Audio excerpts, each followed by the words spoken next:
Alors je viens vous parler de démocratie, mais de la vraie, celle qui n'existe pas du tout, et celle qui, je crois, serait capable de nous sortir du pétrin. Je suis prof à Marseille et en 2005, j'ai commencé à exister. Je me suis réveillé politiquement à l'occasion d'un débat public en France, où on nous consultait sur une prétendue constitution et en la lisant, je me suis mis en colère, j'ai trouvé que c'était dangereux. J'ai écrit un texte d'une dizaine de pages, plus de 10 pages de notes, et je l'ai publié sur mon site. J'ai envoyé ça à mes contacts, 3 fois rien, une bouteille à la mer. Et puis, il s'est passé quelque chose qui a transformé ma vie. Les gens s'en sont emparés, ça correspondait à quelque chose qui leur manquait. Et je passais des nuits, pendant des mois, j'ai passé des nuits à essayer de répondre à ces gens-là, surtout d'ailleurs ceux qui ne m'aimaient pas, en essayant de leur prouver qu'ils avaient tort, qu'ils se trompaient. Et progressivement, donc là, il y a les journaux qui s'en sont emparés, les télés, les radios, tous ces gens-là sont passés à la maison. Le compteur du site se transformait en ventilateur, il y avait 40 000 visites par jour, 12 000 mails en 2 mois. Et finalement, rétrospectivement, ensuite, je me suis aperçu que c'est le regard des autres qui était en train de me transformer, qui était en train de me donner une force inouïe. À la fois le regard des autres, positif, qui attendaient de moi quelque chose, et il fallait que je sois à la hauteur. Et puis les regards de ceux qui ne m'aimaient pas du tout, qui se méfiaient de moi, qui disaient que j'étais un imposteur, un bon à rien, quelqu'un qui n'était pas à sa place. Et j'avais envie de leur montrer qu'ils se trompaient. Et ça tendait le même ressort, mais donc c'était vraiment tous les regards me donnait une énergie considérable et qui marche encore aujourd'hui, qui marche vraiment absolument aujourd'hui. Et j'ai découvert que c'est une vieille affaire, que les Athéniens appelaient ça la vergogne. Et je trouve que c'est un concept très intéressant et essentiel. Pour les Athéniens, le bon citoyen donnait de l'importance au regard des autres. Ça le poussait à la vertu. Quand les autres comptaient sur lui, et le récompenser de leur regard, ça lui donnait l'intention d'être vertueux. Et quand les autres avaient un regard réprobateur, ça les incitait à ne pas sortir, ça incite le citoyen à ne pas sortir du sentier de la vertu. Et c'est vrai que ça marche. Les gens qui ont de la vergogne sont plus vertueux que les autres.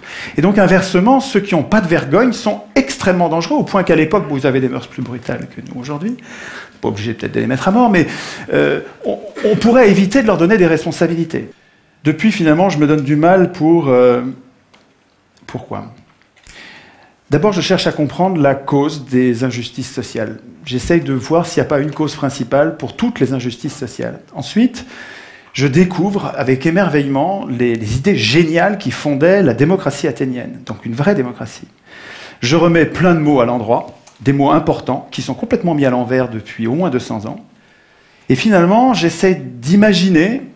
Alors, c'est un chantier. Je n'ai pas une vérité révélée. Je construis un objet, là. J'essaie de rendre robuste une idée.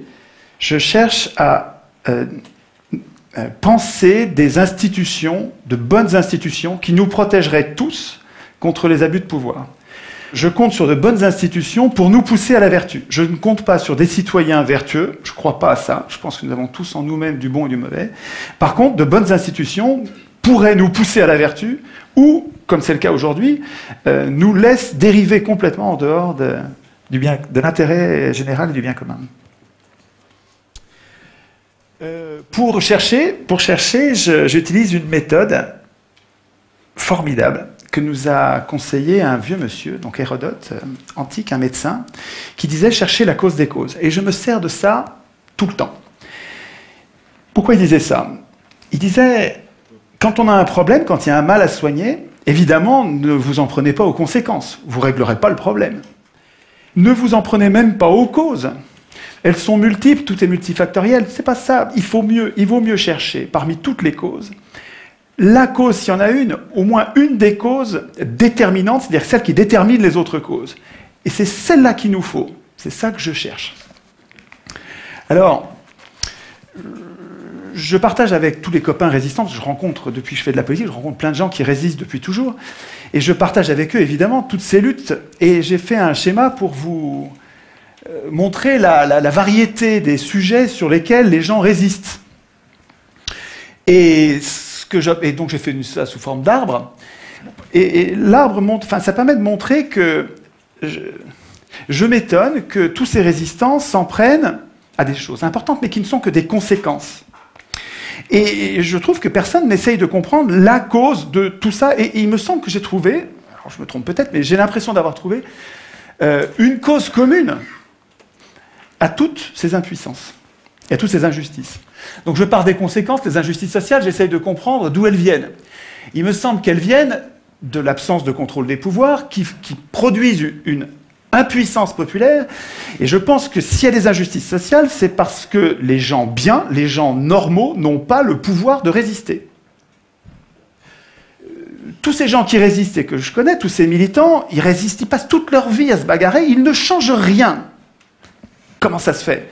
Parce que leur impuissance politique leur interdit d'agir. Mais d'où elle vient, cette impuissance politique? Pour ce que j'en analyse, je pense que cette impuissance politique vient de la Constitution, du texte qui fait que les élus ne sont pas révocables, ils n'ont pas de compte à rendre, on ne peut pas choisir nos candidats, on n'a pas de référendum d'initiative populaire. De notre initiative, nous ne pouvons décider de rien. La monnaie, on la laisse privatiser parce que dans la Constitution, il n'y a rien pour obliger au fait qu'elle soit publique, etc., etc. Je n'ai pas le temps de développer, mais dans la Constitution, toutes nos impuissances sont programmées. Ça ne vient pas du ciel, c'est écrit quelque part. Alors, j'essaye toujours de comprendre quelle est la cause des causes, quelle est la cause de cette cause. Qu'est-ce qui fait que, partout dans le monde, toutes les constitutions programment l'impuissance des peuples? C'est pas un complot, ça peut pas être un complot, pas tout le temps et dans tous les pays. C'est pas ça, c'est autre chose. C'est un processus universel qui doit avoir une cause universelle. Et il me semble que ce qui fait que toutes ces constitutions sont mauvaises, qu'elles programment l'impuissance des gens, au lieu de programmer notre puissance, et au lieu de nous garantir contre les abus de pouvoir, elles programment notre impuissance, je pense que c'est parce que ceux qui écrivent la Constitution, les auteurs constituants, ceux qui écrivent la Constitution ont un intérêt personnel à ne pas écrire de bonnes constitutions, à ne pas écrire notre puissance. Et ils sont jugés partis, ce sont des professionnels de la politique. Et cette cause-là, là on est proche de la cause des causes, c'est pas leur faute, c'est pas eux qui sont des pourris, c'est nous qui les laissons écrire. Pour comprendre l'importance de cette erreur, il faut que je rappelle qu'est-ce que c'est qu'une constitution. Les peuples, nous, depuis longtemps, depuis 2500 ans, avons besoin de mettre au-dessus de nous des représentants pour produire et appliquer un droit écrit qui nous protège contre l'arbitraire des plus forts. Donc ces gens-là sont très utiles, évidemment. Ils produisent un droit dont nous avons besoin pour pacifier notre société. Mais en même temps, ils sont très dangereux. C'est-à-dire que si jamais ils se mettent à abuser, s'ils se mettent à servir les intérêts d'une caste au lieu de servir l'intérêt général, ou s'ils se mettent à abuser du pouvoir en devenant fous, puisque le pouvoir les rend fous systématiquement. Oui, ça fait 2500 ans qu'on sait ça, quoi. Hein. Le pouvoir rend fou, tous les pouvoirs ont une tendance à abuser. Toujours. Montesquieu. C'est comme une loi physique implacable. Et il y a une idée géniale pour nous protéger de ça, c'est la Constitution. Alors la Constitution, qu'est-ce que c'est? C'est un texte qui est au-dessus des pouvoirs et qui ne sert pas du tout à organiser les pouvoirs. Les pouvoirs n'ont pas besoin de nous pour s'organiser, pas du tout. La Constitution, tous les citoyens devraient savoir ça. La Constitution, ça sert à affaiblir les pouvoirs. Ça sert à inquiéter les pouvoirs pour nous protéger, nous. Nous protéger, nous, contre les abus de pouvoir. Mais attendez, si les représentants doivent craindre la Constitution, il ne faut pas qu'ils l'écrivent eux-mêmes. Sinon, s'ils l'écrivent eux-mêmes, ils vont programmer leur puissance et notre impuissance. Enfin, un enfant comprend ça. Donc l'idée centrale, mais vraiment c'est une idée essentielle, c'est que c'est pas aux hommes au pouvoir d'écrire les règles du pouvoir, et c'est pas à eux, il faut pas attendre que ce soit eux qui renoncent à écrire le pouvoir, il renoncera jamais, la solution elle viendra pas d'eux, elle viendra de nous, c'est à nous de leur interdire d'écrire la Constitution. Ça, c'est vraiment l'idée, à mon avis, l'idée essentielle qui nous manque. Alors, dans la bagarre qui va opposer les gens normaux à ceux qui exercent le pouvoir en ce moment, il y a... Ah oui, c'est bien ça, le temps qui passe là. Oui. Il y a une inversion des mots. D'abord, je ne suis pas un citoyen. Un citoyen, c'est autonome. Ça vote, il vote lui-même ses lois. Moi, je suis un simple électeur.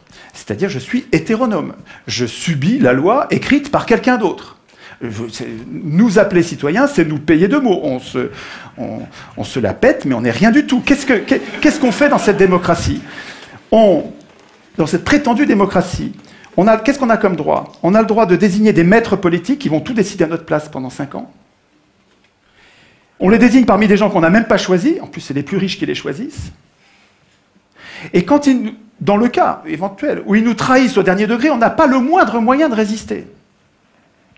Alors c'est vrai qu'on a la liberté d'expression, mais absolument sans aucune force contraignante. C'est-à-dire qu'on a le droit de blablater. Si ça n'a pas d'effet, on a le droit. Dès que ça change quelque chose, c'est un massacre. Et nous appelons ça démocratie. C'est notre faute. Nous devrions faire la grève de ces momentaires. Nous devrions refuser d'appeler démocratie ce qui est son strict contraire. Nous participons à notre impuissance politique en acceptant d'appeler démocratie ce qui est la négation même de nos droits. C'est-à-dire que quand on accepte d'appeler ça démocratie, on n'arrive même pas à formuler la solution. On a besoin de la démocratie, mais on n'arrive pas à le dire puisque le mot est pris par son contraire. C'est génial d'avoir inversé les mots. C'est du Big Brother, absolument. Hein. Ça ne s'est pas passé par hasard. C'était pas bien au début, en 1789, quand ça a commencé il y a 200 ans, et puis ça s'est pas dégradé. C'est pas du tout ça. Sieyès, un grand penseur de la Révolution française, une pointure, hein, je ne vous parle pas d'un second couteau, écrivait en 1789. Les citoyens, ouvrez les guillemets, hein, c'est Sieyès qui parle. Les citoyens qui se donnent à eux-mêmes des représentants ne peuvent pas écrire le droit, ne peuvent pas du tout, doivent renoncer à faire eux-mêmes les lois. Ils n'ont pas de volonté particulière à imposer. S'ils dictaient des volontés, la France ne serait plus cet État représentatif, ce serait un État démocratique. Le peuple, c'est toujours du Sieyès, hein, le peuple, je le répète, dans un pays qui n'est pas une démocratie, et la France ne saurait l'être, le peuple ne peut parler, et ne peut agir que par ses représentants. Attends, ce gars-là n'était pas un démocrate. Et il savait très bien ce que c'était la démocratie. Vous allez le voir dans un instant. Tout le monde savait, avant 1789, tout le monde savait, Montesquieu, Aristote, ils savaient tous que l'élection est aristocratique, donc oligarchique. Aristote le disait explicitement, je vous passe la citation. Montesquieu le disait aussi explicitement, je vous passe la citation. Vous irez sur le net pour chercher, il faut que j'aille du temps. Je voudrais insister, ça c'est super important. Il y a 2 choses très importantes. Pendant 200 ans de tirage au sort à Athènes, où il y avait des riches et des pauvres. Ok, je sais qu'ils avaient mis de côté les esclaves, je sais qu'ils mettaient de côté les femmes. Je ne vous parle pas de ça, je vous parle des citoyens. Les citoyens de l'époque, il y avait des riches et des pauvres. Pendant 200 ans de tirage au sort, c'est des pauvres qui ont dirigé toujours. Toujours.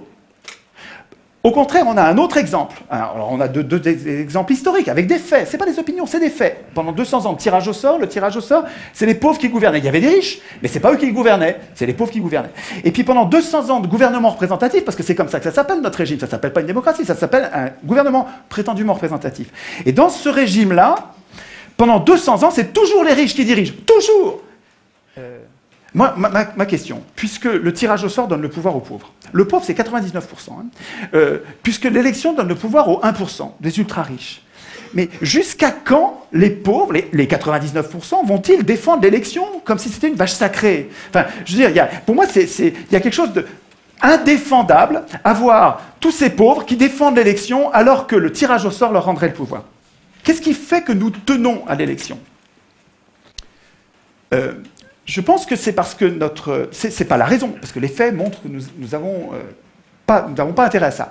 Mais par contre, c'est les mythes. L'école dite républicaine nous apprend que depuis qu'on est tout petit, que élection égale démocratie, démocratie égale élection. Alors, depuis que tout petit, on le croit. Et donc, il y a une période de désintoxication de ces mensonges de pouvoir. Il faut arriver à remettre les mots à l'endroit. Nous ne sommes pas en démocratie, et ce dont nous aurions besoin, c'est une démocratie avec du tirage au sort qui nous libérerait de ceux qui veulent le pouvoir.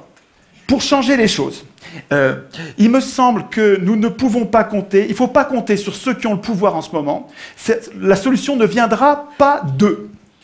La solution, elle viendra des gens normaux, des gens simples, des gens qui ne veulent pas de pouvoir. Et là, il faut que vous connaissiez cette pensée d'Alain, qui est un penseur formidable, à connaître absolument, qui disait « Le trait le plus visible de l'homme juste est de ne point vouloir du tout gouverner les autres, et de se gouverner seulement lui-même. Cela décide tout. Autant dire que les pires gouverneront. Si les gens bons ne veulent pas gouverner, et qu'on donne le pouvoir, comme dans le gouvernement représentatif, à ceux qui le veulent, les pires gouverneront. Ce piège qui est désespérant d'Alain, Alain, il a raison quand il dit ça, il a raison dans le gouvernement représentatif. Parce que tant qu'on donne le pouvoir à ceux qui le veulent, tous les gens qui sont justes, qui sont bons, qui ne veulent pas du pouvoir, on ne les aura pas. Alors que on peut sortir de ce piège de cette tenaille, je pense, avec une vraie démocratie. Une vraie démocratie où vous donnez le pouvoir à n'importe qui, et les meilleurs d'entre nous sont parmi ces n'importe qui ne veulent pas du pouvoir. C'est la démocratie qu'il nous faut. Mais c'est à nous de le vouloir. Il ne faut pas attendre que nos élus le veuillent. Ils ne le voudront jamais. Les élus, ils ne veulent pas la démocratie. Ça les foutrait au chômage, la démocratie. Le tirage au sort, à Athènes, il donnait un tout petit peu de pouvoir, pas longtemps, et jamais 2 fois de suite, avec plein de contrôles qu'il faudrait prendre le temps d'expliquer, ce qui fait que les Athéniens, ils donnaient ce petit peu de pouvoir pour le garder pour eux. Ce n'est pas les tirés au sort qui votaient la loi. Les tirés au sort, ils faisaient la police, ils faisaient la justice, donc ils appliquaient les lois, ils faisaient les préparations des lois, parce que les Athéniens, en assemblée, ils ne pouvaient pas préparer les lois. Et parce que les représentants étaient affaiblis par le tirage au sort, les citoyens avaient la garantie qu'il restait le souverain. Il ne faut pas craindre le tirage au sort. Nous serions, nous tous, bien plus puissants avec un système de tirage au sort qui ferait que nos représentants restent nos serviteurs et ne pourraient pas devenir nos maîtres. J'aurais un mot pour finir. Juste un mot. Je suis désolé, allez sur le message.org qui a été fait par l'un d'entre vous.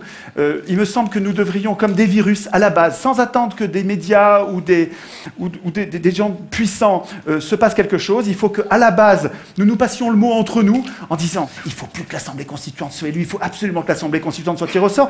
De là, tout va découler. Je pense que cette idée est valable pour toute la Terre. Je vous remercie de votre attention.